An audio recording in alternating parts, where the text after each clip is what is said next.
this weekend's card, Cage Warriors 145, and of course it is Jordan Vucenic versus Paul Hughes 2. Now this fight has been in the making for a couple of years now. We had the first bout back in December of 2020, of course, on the trilogy. I think it was the second trilogy, if not the first trilogy of the Cage Warriors series. They put on fantastic events over the pandemic, going back to back to back on the 4 or 5 occasions. And this one was, one of the cherries on the top of those trilogies, one of the narratives that really have got us here. And it was a split decision win in favour of Jordan Vucenic, who then went on to beat, of course, Morgan Sherrier via split decision to take the title away from the Frenchman. Of course, since then he went on to fight James Hendon. In between those two fights, of course, he was supposed to fight Paul Hughes back in March on that London card, of course, but unfortunately, Paul Hughes had to withdraw due to a neck injury.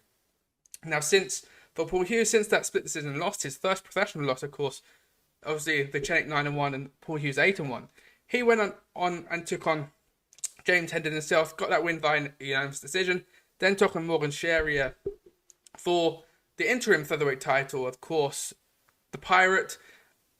And I was there in York Hall, and it was fantastic. The Irish came in their floods, the French came in their floods, and York Hall was a bouncing arena that night. Of course, it wasn't too long after the pandemic.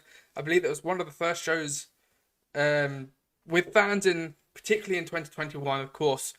The final trilogy on the night, or final trilogy that Cage Warriors gave us, and it was a phenomenal ending to the week. Actually, it might have been the Saturday, it might have been even the second one. But nonetheless, it was fantastic. A back and forth fight. These three, Morgan Sherrier, Vucenic, and Hughes, shown that they're the top three in the featherweight division currently. Morgan Sherrier, former champion.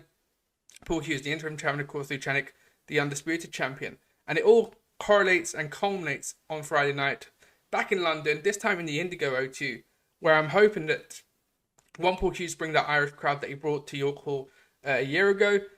And of course, Jordan Vucenic brings his own crowd, and we have an absolutely bouncing atmosphere on a bouncing card, and we get the title back that we've been anticipating for the last 11, 12, 13 months since Paul Hughes became the interim champion.